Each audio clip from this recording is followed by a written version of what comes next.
చూళనాడు సీమలలోన చక్రధరుని సేవయ సుఫలం దివ్య దేశ దర్శనమునని భవ్యనామమందుట సుభగం.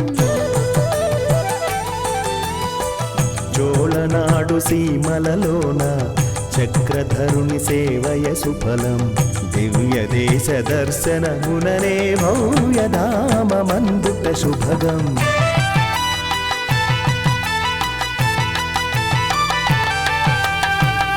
ఆళ్వారుల ఆరాధనలే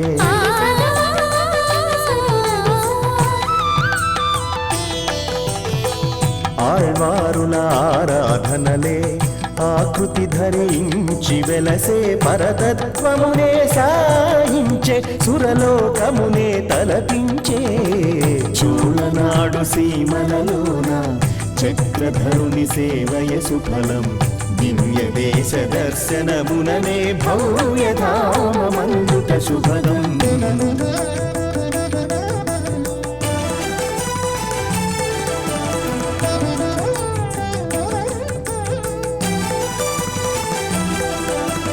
తద్దిత్తాం తడదం తద్దిత్తాం తడదం తడదం తద్దిత్తాం తడదం తడదం తడదం తదిం కడగజం తదిం కడగజం తదిం కడగజం.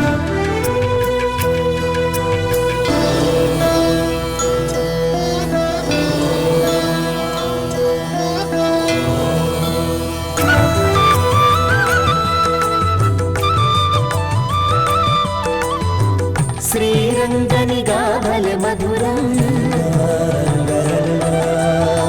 శ్రీ విభూతి గానన శుభదం. శ్రీరంగని గాభల మధురం శ్రీ విభూతి గానన శుభదం. అప్రాకృతాక్షర రూపం అనంతుని లీలా విభవం.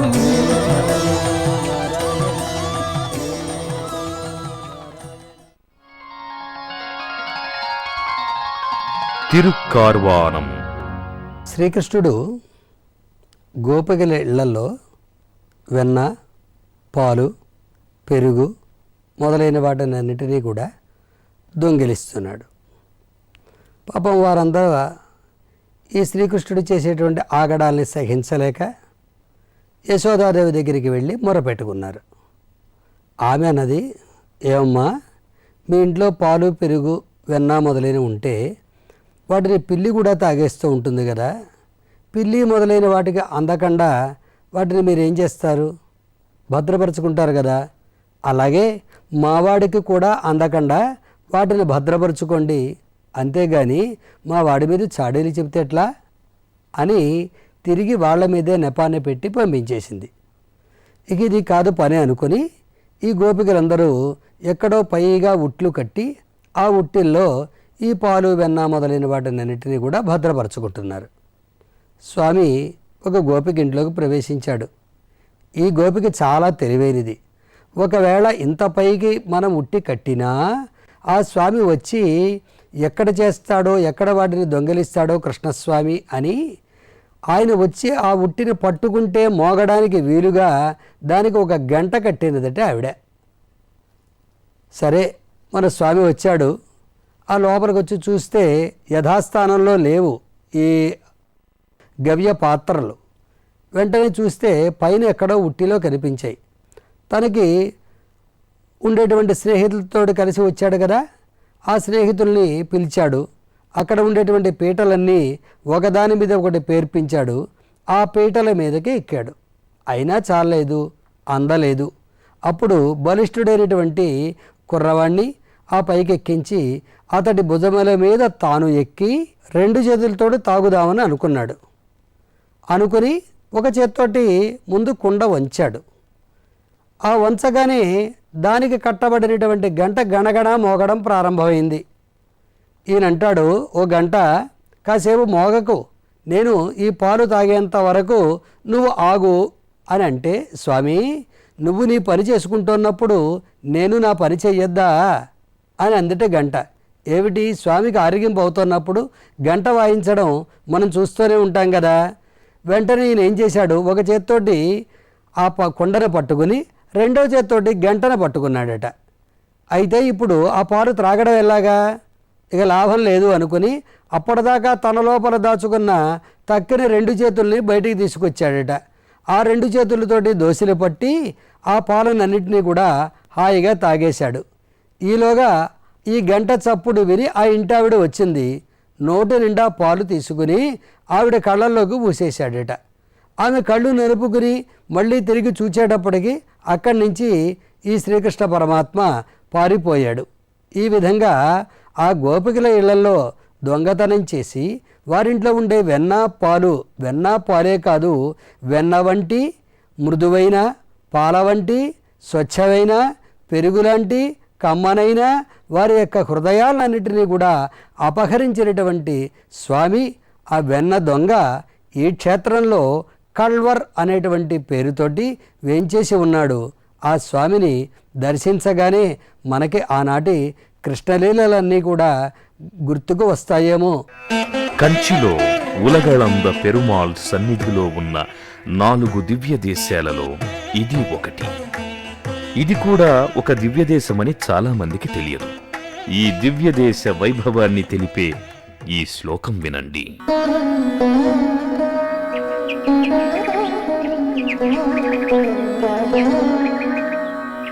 गौरी तटाकरुचिरे कार्वानपुरि पुष्कले विमाने कल्वरीत्याख्यः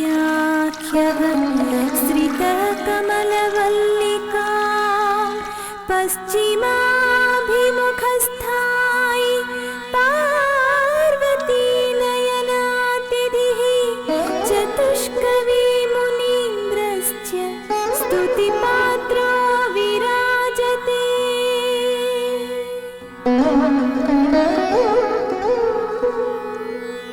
ఇక్కడ వేంచేసియున్న స్వామికి కల్వర్ అని పేరు. అంటే వెన్న దొంగ అన్నమాట. అమ్మవారు కమలవల్లి. గౌరీ పుష్కరిణీ తీరంలో పుష్కల విమానంలో పశ్చిమాభిముఖుడై నిలుచున్న స్వామి గౌరీదేవికి ప్రత్యక్షం. తిరుమంగయ్యాళ్వార్లు మాత్రం కీర్తిస్తారు. ఈనాడు ఈ క్షేత్రంలో ఉండే పెరుమాళ్లు తప్ప పుష్కరిణి అమ్మవారికి ప్రత్యేక ఆలయం మొదలైనవి ఏవీ కనిపించవు. కాలగర్భంలో కలిసినవి కలిసిపోగా పెరుమాళ్లను మాత్రం ఇక్కడ భద్రపరిచారని అనిపిస్తుంది.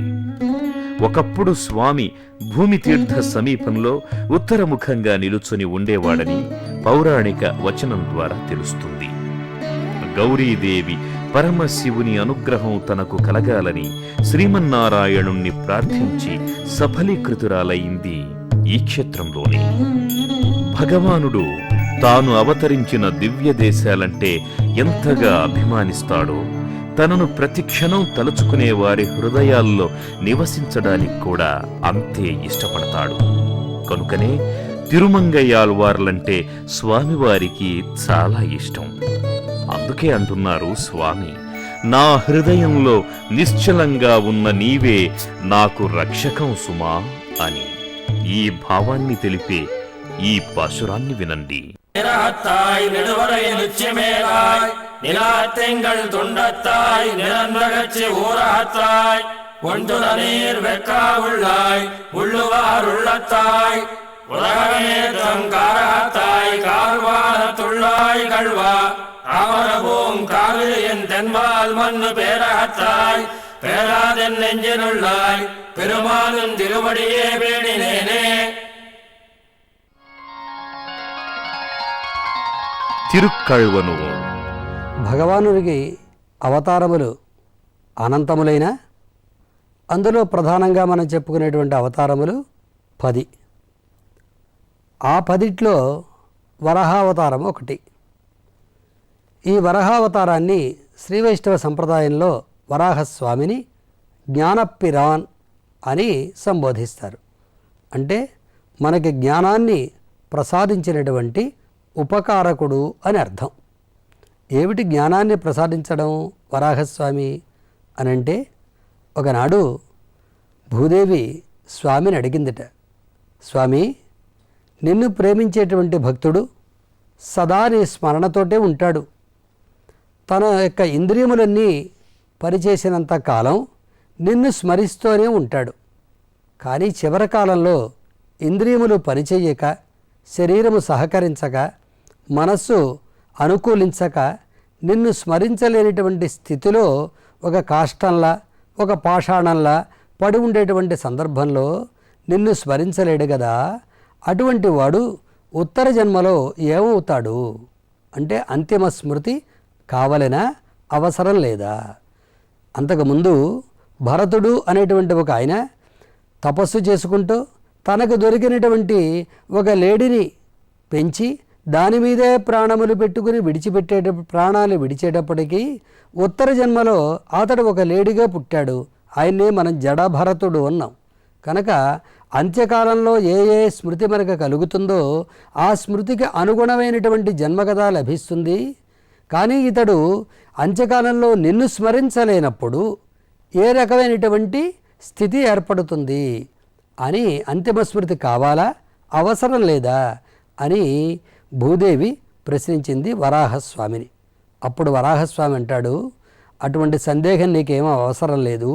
తన ఇంద్రియాలు అనుకూలించినంత కాలం, మనస్సు సహకరించినంత కాలం నా భక్తుడు నా యొక్క నామస్మరణ చేస్తూ ఉంటే అతడు చివరి కాలంలో కాష్టపాషాణ సన్నిభుడైనప్పుడు నా భక్తుడిని నేనే స్మరిస్తాను.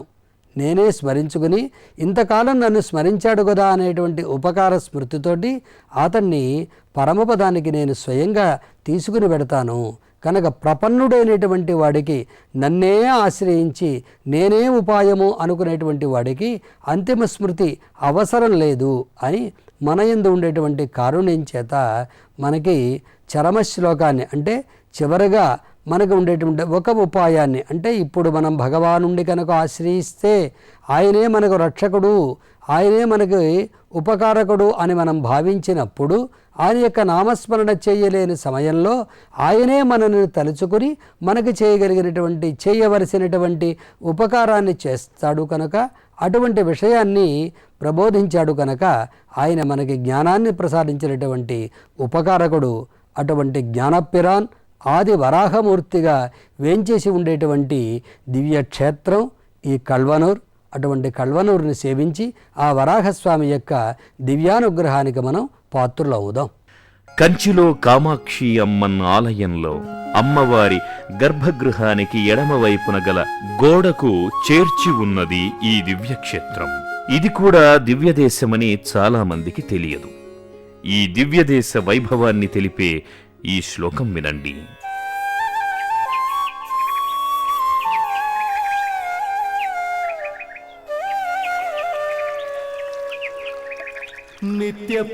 नित्यपुष्करणीयुक्ते कल्वनूर्नगरे स्थितः विमाने मामनेत्वादि वराहाञ्जलिवल्लिका प्राप्तः पश्चिदिक्वक्त्रः कलिजिन्मुनिकीर्तितः अश्वत्थोपपदख्यात नारायण सुवीक्षितः।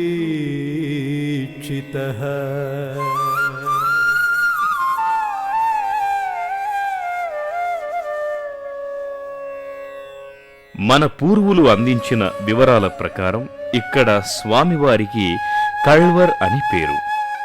వీరికే ఇదివరాహ స్వామి అని కూడా ప్రసిద్ధి ఉన్నది. అమ్మవారు అంజిలై వల్లితాయార్. నిత్య పుష్కరిణీ తీరంలో వామన విమానంలో పశ్చిమాభిముఖంగా వేంచేసిన స్వామి అశ్వత్థ నారాయణుడికి ప్రత్యక్షం. పరకాల మునీంద్రులు స్వామివారిని కీర్తిస్తారు. ఇది ఒకనాటి విషయం. ఈనాడు కామాక్షి ఆలయంలో విచారంగా ఒక గోడకు చేరి ఉన్న స్థితిని చూస్తే చాలా బాధ కలుగుతుంది. సర్వశక్తిమంతుడైన సర్వేశ్వరునికి ఇలాంటి పరిస్థితి వస్తే మనబోటి వారి సంగతేమిటి అని అనిపిస్తుంది. ఇంతలోనే భగవానుని సంకల్పం ఏమిటో మనకేం తెలుస్తుంది అనిపిస్తుంది. ఇక్కడ వేంచేసి ఉండి కామాక్షి అమ్మవారిని, ఆమెను దర్శించడానికి వచ్చి తెలిసినా తెలియకపోయినా తనను సేవించిన వారిని అనుగ్రహించడానికి ఇక్కడ ఇలా వేంచేశాడేమో అని అనిపిస్తుంది. ఇది మాత్రం యథార్థం కదా.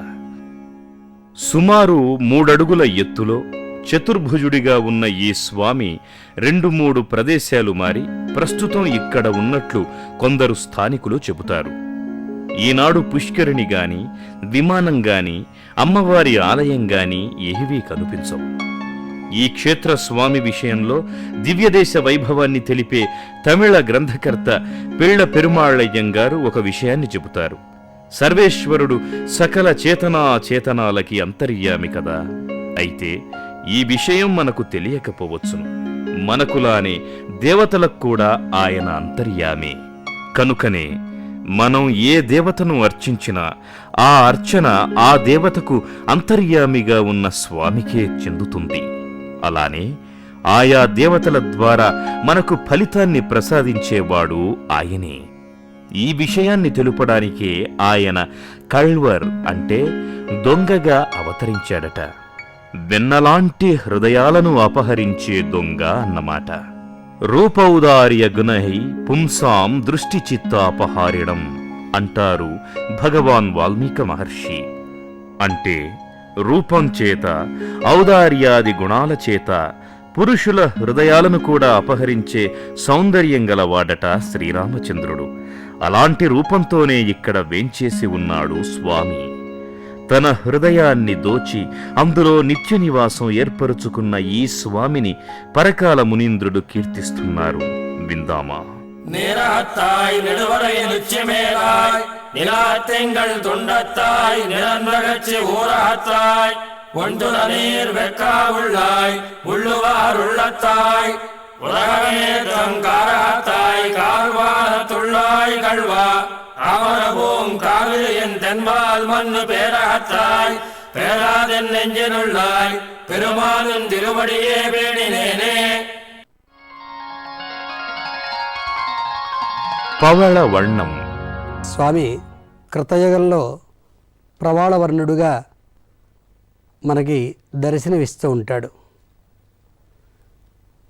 ప్రవాళవర్ణుడే కాదు, ప్రవాళాధరుడు కూడా స్వామి. ఆయన శ్రీముఖం నుంచి వచ్చినటువంటి సూక్తి జగత్తుకంతా కూడా ఉపాధేయమైనది. ఆనాడు పార్థం ప్రపన్నముద్దిశ్య శాస్త్రావతరణం కృతం అని పార్థుడు అర్జునుణ్ణి నిమిత్తంగా చేసుకొని ఈ సంసారులందరూ కూడా తరించడానికి వీలుగా భగవద్గీత అనేటువంటి అమృతాన్ని మనకి పంచాడు. ఆ పంచడంలో తనని పొందడానికి ఎన్నో ఉపాయములను అంటే ఎన్నో మార్గాల్ని మనకి ప్రసాదించాడు.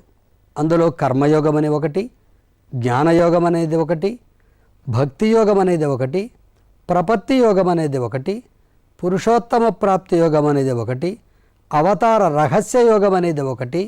ఇలాగ ఎన్నో మార్గములని మనకు ప్రసాదించాడు. కానీ వాస్తవంగా ఇవన్నీ భగవంతుణ్ణి పొందడానికి మార్గములా?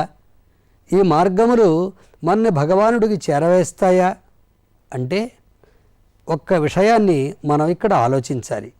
ఇవన్నీ కూడా అచేతనములు కనుక అచేతనములైనటువంటి వస్తువులన్నీ చైతన్యం కలిగినటువంటి వాని యొక్క సహకారంతో పనిచేస్తాయి.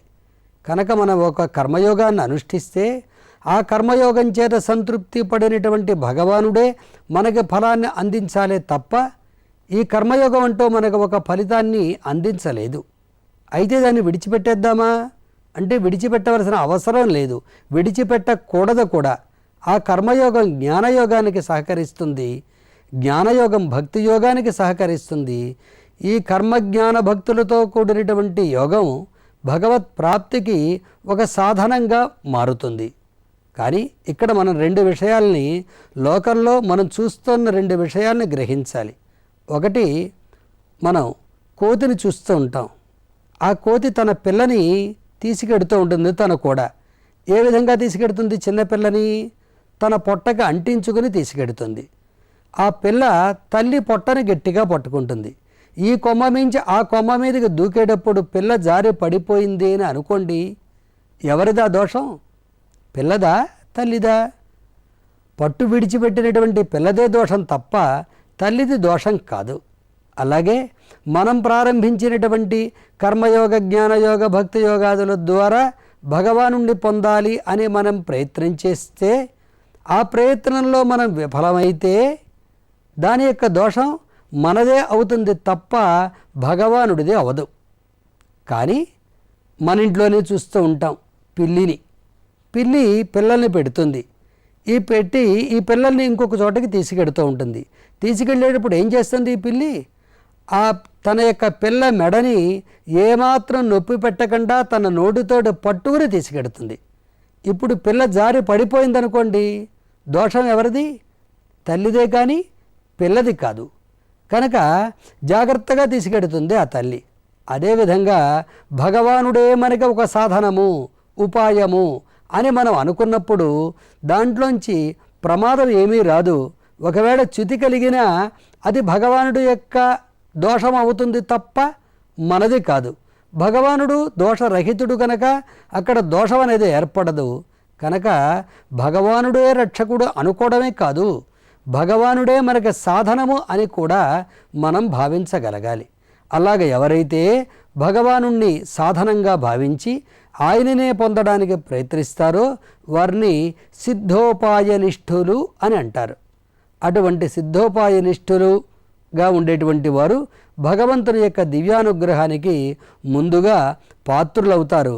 ఆ విధంగా మనల్ని రక్షించడానికి తాను ఒక సాధనమై మనం చేరడమే, తన దగ్గరికి చేరడమే, ఆశ్రయించడమే, తవాస్మి నేను నీవాడిని అని అండమే చాలు. ఆ మాట కోసరంగా మన నోటి నుంచి ఆ మాట వస్తే చాలు, మన అనుగ్రహించాలి అనేటువంటి ప్రీతితోటి భగవానుడు ప్రవాళాధరుడుగా వేంచేసి ఉండేటువంటి ఈ దివ్యక్షేత్రం ఈ పవళవన్నం. కంచిలో కామాక్షి అమ్మన్ ఆలయానికి సుమారు కిలోమీటర్ దూరంలో ఉన్నది ఈ దివ్యక్షేత్రం. ఈ దివ్యదేశ వైభవాన్ని తెలిపే శ్లోకం వినండి.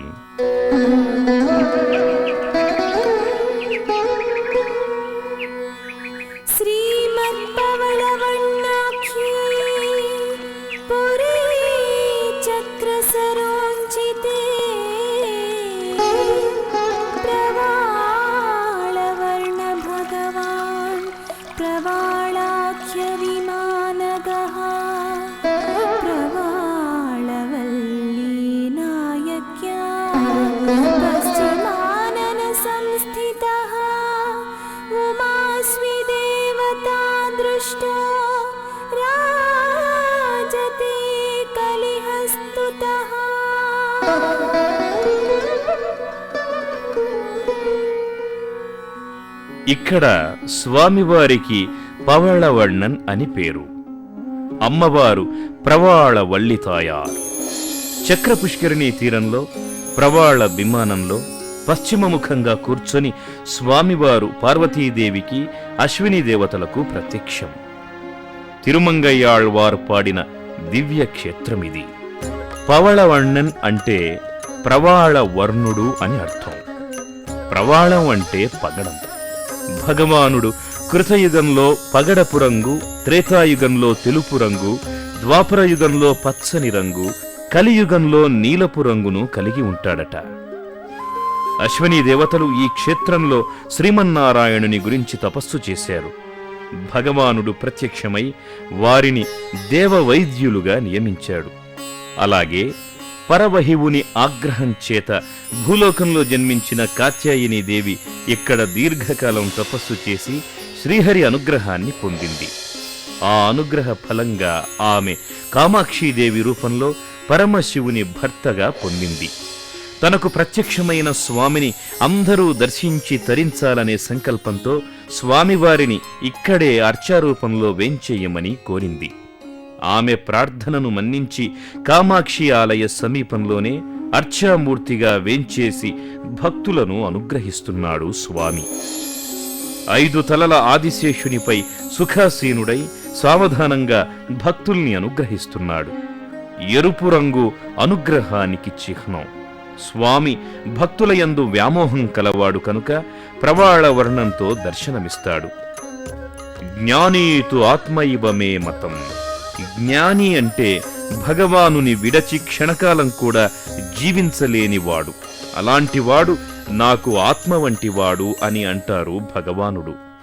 అంతేకాదు, మమ మద్భక్త భక్తేషు ప్రీతిరభ్యధిక మత, నాకు నా భక్తులయందు మిక్కిలి ప్రీతి అని అంటాడు.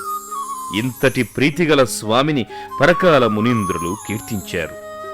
సముద్ర తీరమైన తిరుక్కడల్ మల్లై క్షేత్రమునందు, కాంచీపురమున తిరుప్పేరనే క్షేత్రమునందు ఉన్న స్వామి పార్వతీదేవిని తనలో సగభాగము చేసుకొన్న పరమశివుని కూడా లక్ష్మీదేవితో సమానంగా ఆదరించి నీయందు ఒక భాగమును కల్పించి ధరించినావే.